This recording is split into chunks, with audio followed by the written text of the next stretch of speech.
I am only one, but still, I am one.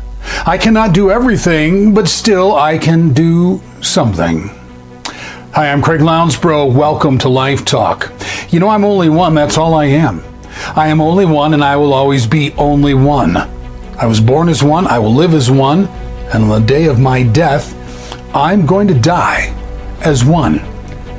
What's it like to live as being only one? Well, because I'm only one, I relegate myself to being only one. I surrender to this weak singularity. I'm obscure, so much so that I can hardly define myself or my purpose as held against the billions of others within which my existence becomes swallowed up and lost. Look, as held against history, time, and creation, I will enter with barely a sound, and I will exit in the same manner.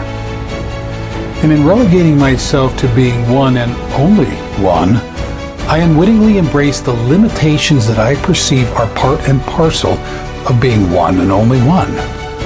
I become convinced of what I think being one means, and subsequently, what it does not mean.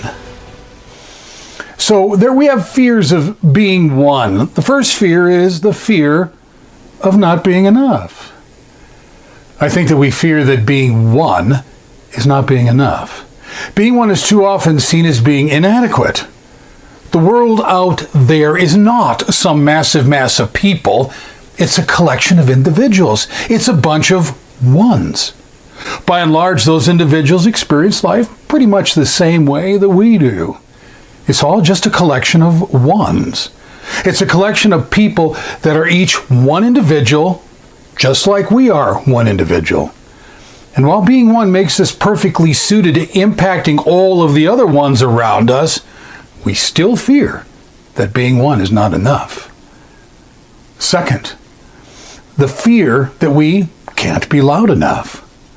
I also think that we fear that our single voice is not loud enough. We don't have the volume to be heard over the raucous, the roar, and all of the noise in our world today. We can't possibly scream loud enough or long enough to be heard in the ruckus and the racket that defines the world around us. So our voices are drowned out.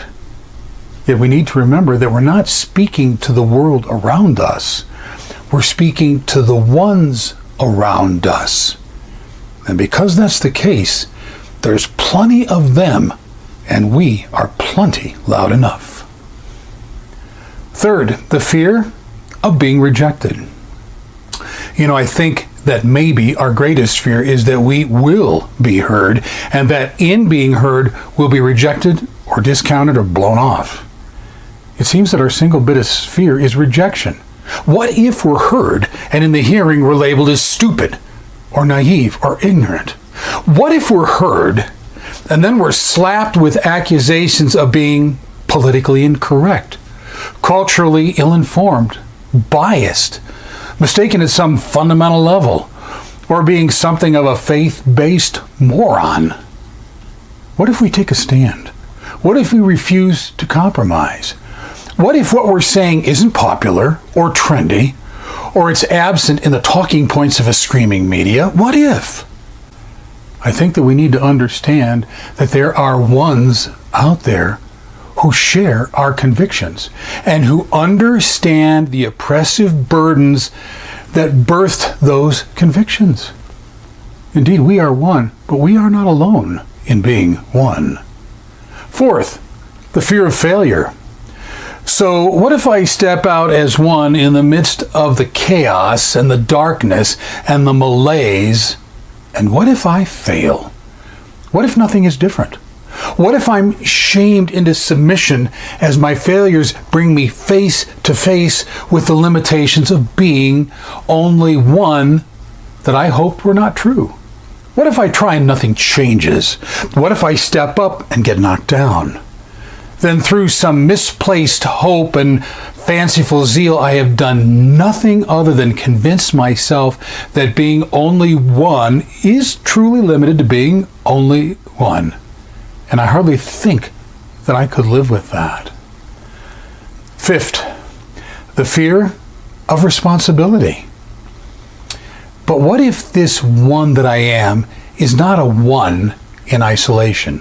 What if I can change things? What if I can impact the world? What if? Maybe we don't want to be responsible for that much power. Maybe we don't want to shoulder some sort of bold mantle, draw our resources around us, and press out against so much of what is destroying so many today. Maybe under the right circumstances, we'd be willing to follow someone who would be willing to do that. But we don't want to be the one doing that. We don't want to be the leading. We prefer to leave such exploits to others and follow them at a comfortable distance, or track them from an even greater distance. But what if we actually pull it off and are left with the responsibility of having done that? The responsibility might be, well, it might be a bit too much for us. Look, I want you to think about the opportunity of being one. I am only one in a mammoth sea of humanity, within which my main and often single goal is simply to survive. But I am one, and my oneness is sufficient to forego surviving and embrace living. I am only one, and despite the rather lackluster view of myself, being one, well, that's enough. So look, I am one, and I'm only one, and because I am, the reality of my existence can change the reality of every other one around me. In the span of this minute, or this hour, or this day, or in the span of history itself, my existence can be noted. And because I am one, it can register enough to acknowledge that I was here. The briefest notations that I have made or will make on the pages of history can add moving lines of inspiration in the seemingly infinite volumes of tightly written copy that stretch from mankind's earliest moments to his eventual demise, because I am one. I'm in union with the infinite one, who renders me capable of being everything that I am not. I have yet to understand that my oneness is never held solely to itself, that my oneness is the seed of a greater greatness, that when joined with God, with those others he brings alongside of me, and with the dreams he has implanted within me, with the purpose he has bestowed upon me, this one that I am will remain one, but it will be a one that has moved leagues beyond its own oneness. Yes, I am only one, but I am one in league with a God who makes my oneness infinite. So look, you have one chance at being one. You've been granted one life to touch the other ones around you. Being one is being enough.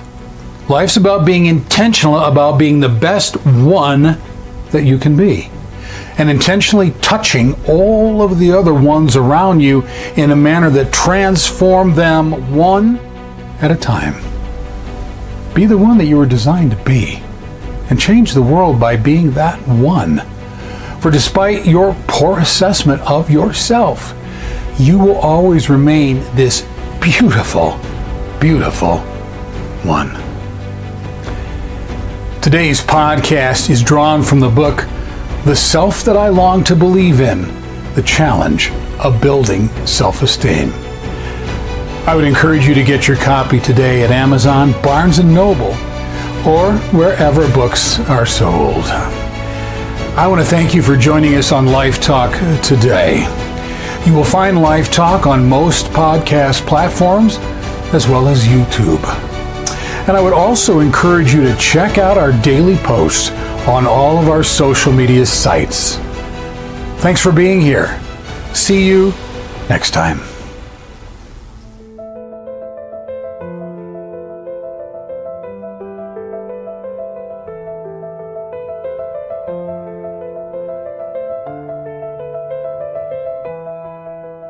Our self-esteem is not diminished by the power of the people around us. Rather, it is diminished by the power that we grant the people around us.